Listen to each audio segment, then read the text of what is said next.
नमस्कार साथियों, अपनी जो ज्योग्राफी की क्लासें चल रही थी उन क्लासों के अंदर आज मैं आपके बीच में उपस्थित हुआ हूं नई क्लास लेकर। क्योंकि अपने जो भारत के भौतिक प्रदेश पढ़ रहे थे उन भौतिक प्रदेशों के अंदर हम आज आगे की ओर बढ़ेंगे और नेक्स्ट जो भौतिक प्रदेश है उसको आज शुरू करेंगे। हमने जो पहले अपने उत्तरी पर्वतीय प्रदेश था उसको 3 क्लासों के अंदर पूरा कर लिया। आज जो नई क्लास है, आज जो नया टॉपिक है उसका नाम है, वही चल रहा है भौतिक प्रदेश। क्या चल रहा है? भारत के भौतिक प्रदेश। भारत के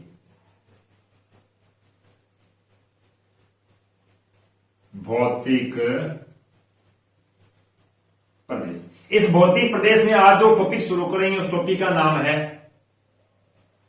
मध्य, लिख सकते हो या फिर कुछ किताबें इसे लिखते हैं उत्तर।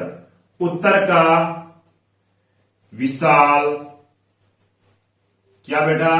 मैदान। क्या बात आई? उत्तर का विशाल मैदान या फिर मध्य का विशाल मैदान। जो आपको इस भारत के मानचित्र में दिखाई दे रहा है, बीच में मैंने कुछ लाइनें इस प्रकार से खींच रखी है, वही पूरा आप भौगोलिक स्थिति के अकॉर्डिंग देखें तो ये क्या है? भारत का मध्य का या फिर उत्तर का विशाल मैदान रहता है, जिसकी ये क्या रहती है? स्थिति रहती है। बात आती है, हम पढ़ रहे हैं भौतिक भूगोल, तो भौतिक भूगोल में सबसे पहले ये पता करेंगे कि इस भौतिक अपने मध्य का जो विशाल मैदान है इसकी उत्पत्ति कैसे हुई। तो बात करते हैं सबसे पहले यही, क्या गुरुजी इस मैदान की उत्पत्ति कैसे हुई। और आपको पता है कि मैदान की उत्पत्ति कैसे होती है? मैदान की उत्पत्ति होने के कुछ कारण होते हैं। ज्यादातर तो कारण होता है नदियों के द्वारा, लेकिन कुछ मैदान है वो क्या करते हैं? वायु के प्रदन के द्वारा भी बन सकते हैं, या फिर कुछ मैदान ऐसे जो समुद्रों के तट पर भी क्या होते हैं? निर्माण होते हैं। लेकिन यहाँ पर जो मैदान है, इस मैदान की उत्पत्ति हुई है वो मुख्यतः 3 नदियों से हुई है। कौन कौन सी? एक नदी का नाम है जिसको हम क्या कहते हैं? सिंधु नदी। कौन सी नदी? सिंधु। दूसरी कहते हैं कौन सी? गंगा। एक गंगा की सहायक है, नाम क्या है? यमुना। और एक नदी है जिसका नाम क्या है? ब्रह्मपुत्र। कौन सी? सिंधु, गंगा, यमुना, ब्रह्मपुत्र के द्वारा लाए गए क्या? निक्षेपों के जमाव से इसका क्या हुआ है? निर्माण हुआ है। कहने कर ये नदियां क्या करती है? जैसे पहाड़ों से आती है, पहाड़ों से नीचे क्यों ढलती है, ढलते वक्त क्या करती है? पहाड़ों की कुछ ऐसी उपजाऊ मिट्टी को क्या करती है? पहाड़ों को क्या घुलनशील करके अपने साथ आगे लेके आती है। और वो घुलनशील पहाड़ों की जो छोटे छोटे कणों की जो मिट्टियां हैं, वो मिट्टियां क्या है? जिस मैदान में आकर विस्तृत रूप से फैल जाएगी या फिर जिस स्थान पर जाकर क्या फैल जाएगी, वहां पर किसका निर्माण करेगी? मैदान का निर्माण करेगी। इसका अर्थ यह हुआ, अपने यहाँ पर जो मध्य का विशाल मैदान है इसका निर्माण किनके द्वारा हुआ है? तो मुख्यतः जो 3 नदियां होती है, एक सिंधु, दूसरी गंगा और तीसरी कौन सी? ब्रह्मपुत्र। इनके द्वारा जमाई गई क्या? निक्षेपों के द्वारा इसका क्या हुआ है? निर्माण हुआ है। बात क्या आती है? उत्पत्ति के बाद में बात आती है इसके विस्तार की। किसकी बात आती है? विस्तार की। विस्तार की अगर बात करें तो इसका विस्तार है वो कितने वर्ग किलोमीटर में है? तो ये भारत के 7 लाख वर्ग किलोमीटर में क्या है? फैला हुआ है। कहने कर भारत का दूसरा सबसे बड़ा भौतिक प्रदेश है वो कौन सा है? मध्य का विशाल मैदान। पहला कौन सा है? पहला है अपने दक्षिण का प्रायद्वीपीय पठारी प्रदेश। इसका मतलब इसका विस्तार कितना है? 7 लाख वर्ग किलोमीटर में। देखिए गुरुजी, क्या इसकी अगर चौड़ाई की बात की जाए तो इसकी चौड़ाई है वो कितनी है? इसकी चौड़ाई है 150 किलोमीटर से लेकर कितने?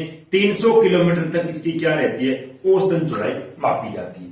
अगर इस चौड़ाई के बाद में अगर मैं इसकी बात करूं क्या कि इस मैदान की लंबाई कितनी है, तो पश्चिम से किधर हम कह सकते हैं? पूर्व।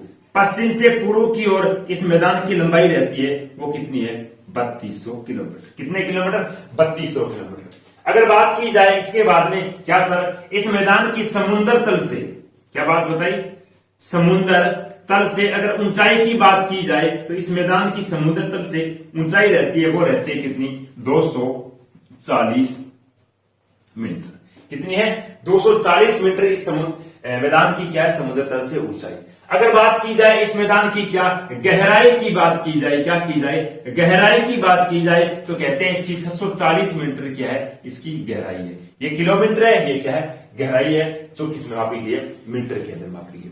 इसका अर्थ ये हुआ, इस मैदान के विस्तार के अंदर बात की, हमने लंबाई की बात की, चौड़ाई की बात की, और उसके बाद समुद्र तल से ऊंचाई की बात की, और क्या किसकी बात की? गहराई की बात की, और कुल क्षेत्रफल की बातें की। इसके बाद में बातें करते हैं, वो थोड़ी सी बातें करते हैं हम किसकी, अपने बात करते हैं इस मैदान को कितने भागों में डिवाइड किया गया है। लेकिन मैदान को अलग अलग भागों में डिवाइड करने से पहले हम इसकी कुछ सामान्य बातें करेंगे, विशेषता के अंदर इसकी बातें करेंगे। तो आप क्या करो, इसका स्क्रीनशॉट दो और मैं आगे की ओर बढ़ता हूं। देखो साथ साथ नोटबुक रखा करो ताकि अपना क्या होता रहे, नोट्स तैयार होता रहे। देखो बात क्या आती है, इस मैदान की विशेषता की बात करते हैं, उसके बावजूद क्या करेंगे, इस मैदान को अलग अलग भागों में डिवाइड करेंगे। पहली बात क्या आती है विशेषता के अंदर, तो देखो साथियों पहली बात चलती है अपने विशेषता के अंदर, क्या है, मैदान है। और मैदान ये बना किसके द्वारा, मैदान बना नदियों के निक्षेप द्वारा। इसका अर्थ यह हो गया नदियों के द्वारा बने, नदियां आज भी यहां पर उपस्थित है, नदियां आज उपस्थित है, इसका मतलब यहां पर पानी की तो कमी है। कहने का अर्थ क्या हो गया, भूगर्भ, क्या लिखा में, भूगर्भ में सर्वाधिक जल भंडार, क्या है, जल भंडार। मैदान, इस मैदान में सर्वाधिक या इस भौतिक प्रदेश में सर्वाधिक क्या पाया जाता है, भूगर्भ में जल भंडार उपलब्ध है। कहने का भारत के कौन से भौतिक प्रदेश में सर्वाधिक भूगर्भ जल भंडार पाया जाता है, तो वो है अपने मध्य के विशाल मैदान। भूगर्भ में जल भंडार होने के कारण यहां पर सर्वाधिक क्या पाई जाएगी, कहने का यहां पर सर्वाधिक क्या होती है, कृषि। तो भारत का सर्वाधिक कृषि घनत्व वाला कौन सा भौतिक प्रदेश है, मध्य का विशाल। कृषि होगी, इसका मतलब यहां पर जनसंख्या भी क्या रहेगी, उच्च रहेगी। तो भारत का सर्वाधिक जनघनत्व वाला भौतिक प्रदेश कौन सा है, तो अपना मध्य प्रदेश, क्योंकि यहां पर उत्तर प्रदेश की बात करें, बिहार की बात करें, हरियाणा की बात करें, पंजाब की बात करें, पूर्वी राजस्थान की बात करें, इस साइड से सर्वाधिक जनघनत्व वाला राज्य क्या है, इसी मैदान के अंदर है। इसका कारण सर्वाधिक जनघनत्व वाला कौन सा है, मध्य का विशाल मैदान। इसके बाद में अगर बात की जाए जनघनत्व के बाद में, तो कृषि से क्या होता है, कच्चे माल को तैयार करने के लिए क्या बनाना पड़ेगी, उद्योग। तो यहां पर क्या है, सर्वाधिक उद्योग भी पाए जाते हैं। इसका अर्थ क्या हो गया कि सर्वाधिक उद्योग घनत्व वाला भी कौन सा है, मैदान। कृषि होती है, जनसंख्या उद्योग है, इसका मतलब पशु लोग क्या करते, सॉरी जो जनसंख्या ये क्या करते, ज्यादातर लोग क्या करते हैं, पशुओं का पालन करते हैं। इस वजह से यहां पर क्या है, सर्वाधिक पशु घनत्व भी पाया जाता है। कहने का अर्थ इस एक बात से कई क्वेश्चन सोल्व हो रहे हैं कि सर्वाधिक कृषि घनत्व वाला, जन घनत्व वाला, औद्योगिक घनत्व वाला, पशु घनत्व वाला कौन सा भौतिक प्रदेश है, तो मध्य का विशाल मैदान।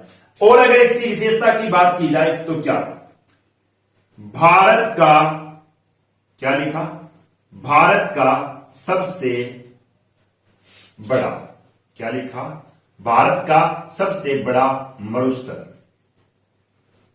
कौन सा, थार। ये किस भौतिक प्रदेश में है, तो वो अपने मध्य के विशाल मैदान के अंदर। अगली अगर विशेषता की और बात की जाए तो 4 नंबर पे इसकी विशेषता, ये 3 नंबर थी, 4 नंबर पे अगर विशेषता की बात की जाए तो आती है इस मैदान में क्या, बालूका स्तूपों की श्रेणियां पाई जाती है, या फिर कैसे श्रृंखला पाई जाती है, श्रृंखला लिख लो, श्रृंखला उपस्थित है।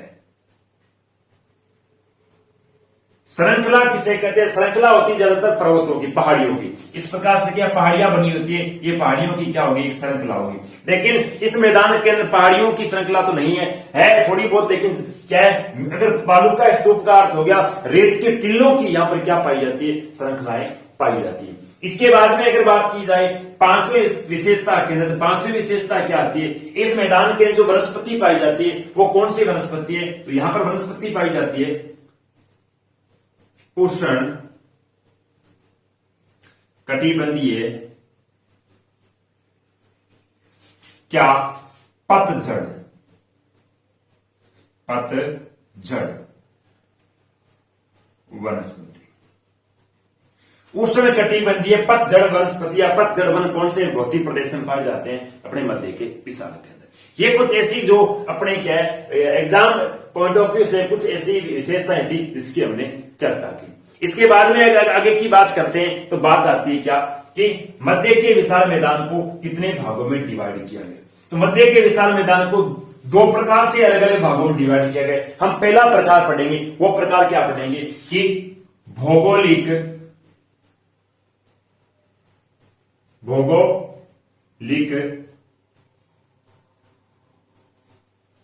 आकृति के आधार पर, किसके आधार पर? भौगोलिक आकृति के आधार पर इस मैदान को कितने 4 भागों में विभाजित किया गया।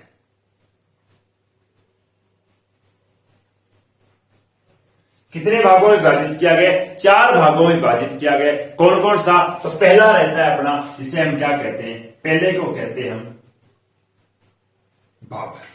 क्या? भाबर। दूसरे को हम कहते हैं क्या? तराई। तीसरे को कहते हैं बांगर। और चौथे को कहते हैं क्या? किसको? मध्य के विशाल मैदान को भौगोलिक आकृति के आधार पर कितने भागों में डिवाइड किया गया? 4 भागों में डिवाइड किया गया। थोड़ा पानी पी लेता हूं। कितने भागों में? तो 4 भागों में डिवाइड किया गया। किसके आधार पर? तो हम कह सकते हैं भौगोलिक आकृति के आधार पर। बात करते हैं सबसे पहले, क्या गुरुजी भाबर किसे कहते हैं, तराई किसे कहते हैं, बांगर किसे कहते हैं, खादर किसे कहते हैं? तो देखो, इसको थोड़ा सा हम चित्र के माध्यम से समझेंगे। इधर ध्यान दो, ये एक पर्वत है। क्या है बेटा? ये एक पर्वत है। इस पर्वत से क्या है? एक नदी का उद्गम हुआ। क्या हुआ? नदी। जब नदी का उद्गम होता है, नदी क्या करती है? पर्वत से जब नीचे की ओर ढलान में ढलती है, तो ये क्या करती है? पर्वतों के ऊपर से छोटे मोटे कंकरों को तोड़ कर लाती है, और छोटे मोटे कंकर पत्थर वगैरह इस प्रकार टूट टूट के, और वो कहा इस पहाड़ की जड़ों में आकर क्या कर जाते हैं? इकट्ठे हो जाते हैं। क्या हो जाते हैं? इकट्ठे हो जाते हैं इस प्रकार से एक जगह। कहने का लगभग कितने? तो हम कहते हैं 8 से लेकर कितने? 16 किलोमीटर इसकी बताई गई है इस बाबर की चौड़ाई। तो 8 से लेकर 16 किलोमीटर की चौड़ाई के अंदर यहाँ पहाड़ों की जड़ों के अंदर आकर ये कंकर पत्थरी नदियां लाकर यहाँ पर इकट्ठा कर देती है, जिस वजह से ये नदियां यहाँ पर कहते हैं विलुप्त हो जाती है। विलुप्त का क्या होगा? इन कंकर पत्थरों में इस नदियों का पानी दिखाई नहीं देता।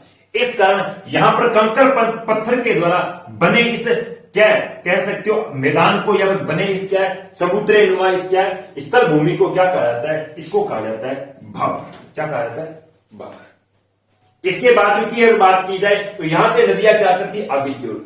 जैसे इस कंकर पत्थर से आगे की ओर निकलती है नदियां का, एक तरीके से देखा जाए तो उद्गम मान सकते हो, या नदियों का क्या होता है कि इनके छुपने के बाद में ये बाहर की ओर निकलती है। जिस स्थान पर ये नदियां क्या करती है? बाहर आगे की ओर निकलती है, उसे स्थान पर कहते हैं छोटे छोटे कंकर, वो थोड़े से आगे की ओर आकर यहां पर एक दूसरे इस क्या तराईनुमा मैदान का निर्माण करते हैं। तो बाबर के बाद में दूसरा जो मैदान बनता है, उस मैदान को क्या कहा जाता है? तराई। कहते हैं तराई नामक स्थान पर नदियों का दोबारा क्या होता है? उद्गम होता है, क्योंकि यहां पर विलुप्त हो गई नदियां, कंकर पत्थरों में दिखाई नहीं दी। और इसके पश्चात ये तो क्या है? अपने हिमालय का जो तीसरा भाग है, जिसे हम क्या कहते हैं? दक्षिणी हिमालय, फिर बाह्य हिमालय। तो बाह्य हिमालय के दक्षिण के अंदर क्या है? इस प्रकार के मैदान पाए जाते हैं, और तराई है और उसके पश्चात वाले मैदान को कहते हैं। आगे की ओर जब नदियां निकलती है तो नदियां क्या करती है? इस प्रकार से आगे की ओर बहती है। और अब क्या है? इन नदियों के किनारे पर क्या बताया मैंने? इस प्रकार नदियां, इस नदियों के किनारे के ऊपर जो मिट्टी है, क्या है? मिट्टी। दोनों तरफ नदियों के किनारे के ऊपर जो मृदा होती है, इन मृदा के अंदर भी कहते हैं कि नदियों का पानी है वो काफी मात्रा में यहां पर उपस्थित होता है। उपस्थित होने का ये मृदा कैसी हो जाती है? जलोढ़। कैसी हो जाती है? जलोढ़ कह सकते हो, या फिर इसे कहते हैं दलदली मृदा। दलदली मृदा क्या कहते हैं? दलदली मृदा।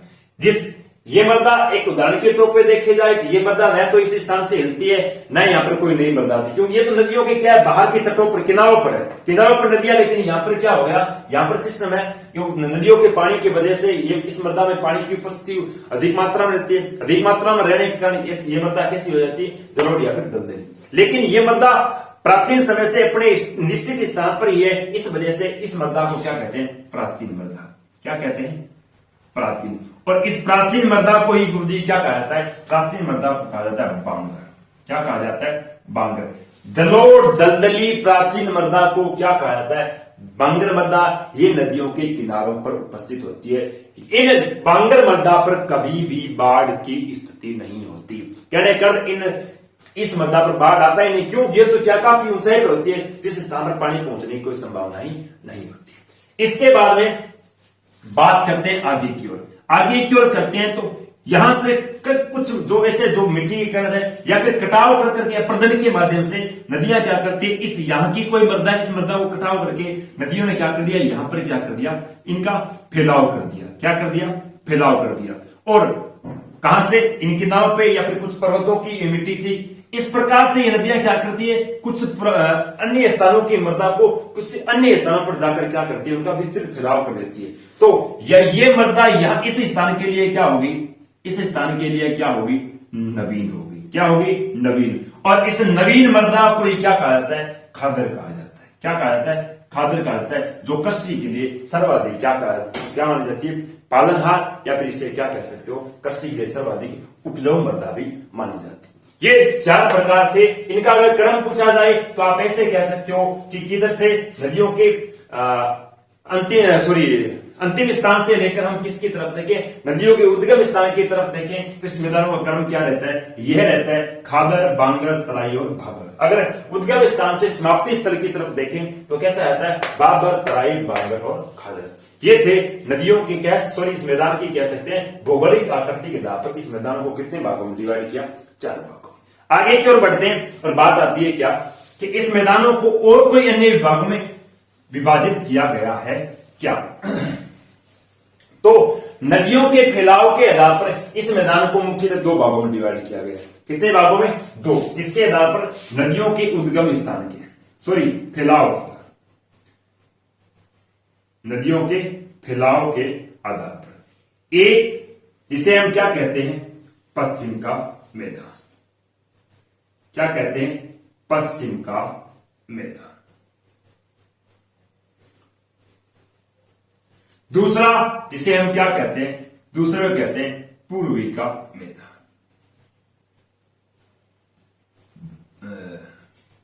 गर्मी बहुत है डालो। क्या, एक पूर्वी का मैदान और एक कौन सा, पश्चिम का मैदान। पश्चिम के मैदान को क्या कहा जाता है, पश्चिम के मैदान को सिंधु का मैदान भी कहा जाता है, क्योंकि इस मैदान का निर्माण किस नदी के द्वारा हुआ, सिंधु के द्वारा हुआ। इस कारण इसे क्या कहते हैं, सिंधु का मैदान भी कहा जाता है। लेकिन पूर्वी के मैदान को पूर्वी के मैदान का निर्माण होता है 2 नदियों के द्वारा, जिसे एक को तो कहते हैं हम क्या, गंगा का मैदान, और दूसरी नदी है जिसे हम क्या कहते हैं, ब्रह्मपुत्र का मैदान। क्या कहते हैं, ब्रह्मपुत्र का मैदान। पूर्वी के मैदान का निर्माण किन नदियों के द्वारा, गंगा या ब्रह्मपुत्र, और पश्चिम के नदियों का निर्माण किसके द्वारा, सिंधु के द्वारा। बात आती है इस मैदान का विस्तार कौन से राज्यों के अंदर है। तो इस मैदान के विस्तार की बात करें तो सबसे पहले तो आता है आपका हिमाचल प्रदेश।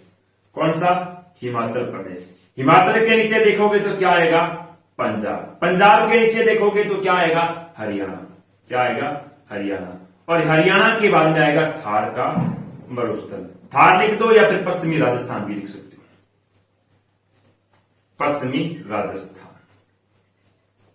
क्योंकि थार का मरुस्थल वैसे तो गुजरात के अंदर भी है, हरियाणा के अंदर भी है, पंजाब के अंदर भी है और पाकिस्तान के अंदर है, लेकिन राजस्थान भी इस सिंधु के मैदान के अंदर आता है। पूर्व के मैदान के बाद के पंजाब आ गया, उत्तर प्रदेश आ गया, बिहार आ गया, पश्चिम बंगाल आ गया, असम आ गया, ये राज्य थोड़ा झारखंड भी आता है। ये किसके आते हैं, पूर्व के मैदान के आते हैं। बात आती है किसकी, सिंधु का मैदान है। इस सिंधु के मैदान में सर्वाधिक जो मैदान पाए जाते हैं वो कौन से कहलाते हैं, दुआब मैदान कहलाते हैं।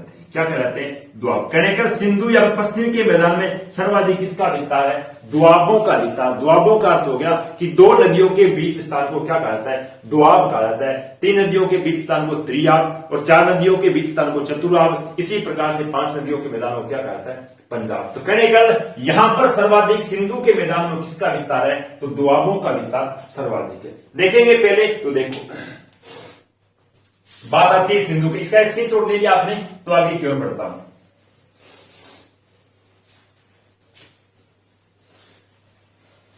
बात आती है पश्चिम के मैदान की। पश्चिम के मैदान के अंदर देखा जाए तो यहां पर सर्वाधिक क्या है, दुआब है। क्या है, दुआब। पहली अगर बात करूं तो यहां पर एक नदी है, नदी का नाम क्या है, सतलज। और दूसरी नदी है, नदी का नाम क्या है, व्यास। 1 नंबर पे। 2 नंबर पे देखूं तो नदी आती है, नदी का नाम क्या आता है, व्यास। और कौन सी आती है, सतलज। तीसरी अगर नदी की बात करूं तो कौन सी आती है, व्यास सतलज नहीं, सॉरी, रावी, रावी। और यहां पर बात करूं, रावी और अगली नदी कौन सी आती है? चिनाब। क्या नाम नदी का? चिनाब। चौथी अगर नदी की बात करूं तो कौन सी आती है? चिनाब और झेलम। पांचवी अगर नदी की बात करूं तो कौन सी आती है? झेलम। और अगली आती है कौन सी, जिसे हम क्या कहते हैं? सिंधु। कौन सी नदी है? सिंधु। तो ये क्या है? 5 नदी है। इन 5 नदियों मतलब कहने का 2 अलग अलग, सतलज और व्यास नदी। सतलज और व्यास नदी के बीच का जो दोआब है इसे क्या कहते हैं? इसे कहते हैं बिष्ट। क्या कहते हैं? दोआब। क्या कहा जाता है? बिष्ट दोआब। अगर देखें व्यास और रावी के मैदान को क्या कहते हैं? तो इसे कहते हैं बारी दोआब। क्या कहा जाता है? बारी दोआब। अगर देखें किसके, रावी और चिनाब के, तो इसके व्यास को क्या कहते हैं? रचना दोआब। क्या कहा जाता है? रचना दोआब। और देखिए हम चिनाब और झेलम के दोआब को, तो इसे क्या कहते हैं? छाछ दोआब। क्या कहते हैं? छाछ दोआब। लास्ट में आता है झेलम सिंधु। इसमें कहते हैं एक नदी और भी है जिसका नाम क्या है? चिनाब। कौन सी है? चिनाब। झेलम, सिंधु और चिनाब, तीनों के मैदान को क्या कहते हैं? तीनों के मैदान को कहते हैं सिंधु सागर। सिंधु सागर का मैदान। क्या कहते हैं? सिंधु सागर का मैदान। तो ये इस प्रकार से पश्चिम के मैदान के अंदर पहला बिष्ट, दूसरा बारी, तीसरा रचना, चौथा छाछ। अगर इन राज्यों की बात की जाए तो पहला आपका जो कौन सा है? बिष्ट का मैदान है, ये रहता है आपके किसमें? पंजाब। और थोड़ा सा रहता है किसके अंदर? हिमाचल के अंदर। किसके अंदर रहता है? हिमाचल। दूसरी बात की जाए रावी, और ये रहता है किसके अंदर? पंजाब। और पूर्णतः किसके अंदर रहता है? हिमाचल में। किसमें रहता है? हिमाचल। तीसरी बात की रावी और चिनाब की, ये केवल किसके अंदर रहता है? हिमाचल में रहता है। किसके अंदर रहता है? हिमाचल राज्य में। अगर बात की जाए झेलम, तो ये रहता है, हिमाचल तो है ही है, हिमाचल प्लस थोड़ा सा रहता है कश्मीर में। किसमें रहता है? कश्मीर में। सिंधु सागर का मैदान क्या है? कश्मीर प्लस पाकिस्तान। कहां कहां पाया जाता है? कश्मीर और पाकिस्तान के अंदर कौन सा रहता है? सिंधु सागर का मैदान। तो आप इसका स्क्रीनशॉट लो और आगे की ओर बढ़ते हैं। ये था आपका पश्चिम का मैदान। अगली बात करते हैं पूर्व के मैदान की। देखो चलो,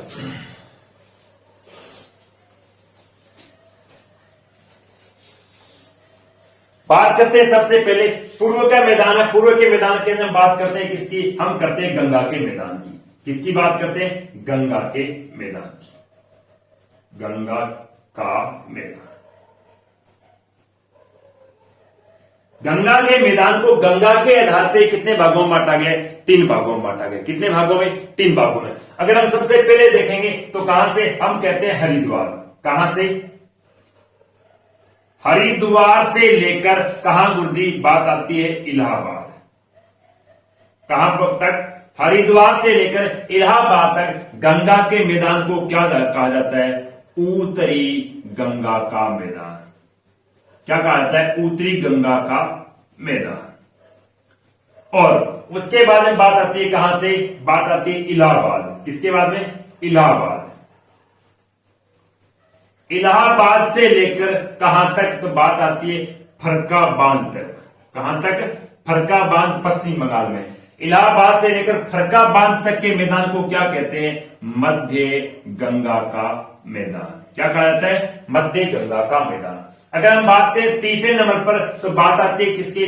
फरक्का बांध। किसके बाद में? फरक्का बांध से लेकर हम कहते हैं पश्चिम बंगाल पूर्णतः। पश्चिम बंगाल राज्य तक जो गंगा का मैदान रहता है उसे हम कहते हैं क्या? दक्षिणी गंगा का मैदान। क्या कहते हैं? दक्षिणी गंगा का मैदान। इस प्रकार से गंगा के मैदान को कितने भागों में बांटा गया है? तो हम कहते हैं इस गंगा के मैदान को 3 भागों में बांटा गया।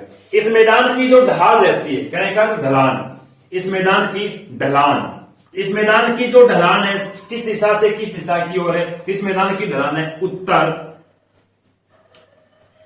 पूर्व से लेकर किसकी तरफ? दक्षिण पूर्व की तरफ रहती है। इस मैदान की ढलान किधर है, तो उत्तर पूर्व से लेकर दक्षिण पूर्व की ओर इसकी क्या रहती है, ढलान। लेकिन इसके मैदान के अंदर कुछ अलग अलग छोटे छोटे मैदान बनते हैं। गंगा की एक सहायक नदी है, नदी का नाम है रामगंगा। क्या नाम है, रामगंगा। एक नदी का नाम है, इसका नाम क्या है, गोमती। एक का नाम है रामगंगा और एक का नाम है गोमती। रामगंगा और गोमती के मैदान को क्या कहा जाता है, रूहेल खंड का मैदान।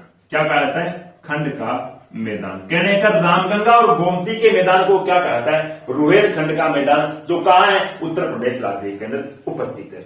उसके उत्तर प्रदेश और थोड़ा सा उत्तराखंड के। तीसरा जो मैदान आता है, जो कौन सा आता है, दूसरा गोमती, और एक है जिसको हम क्या कहते हैं, घाघरा।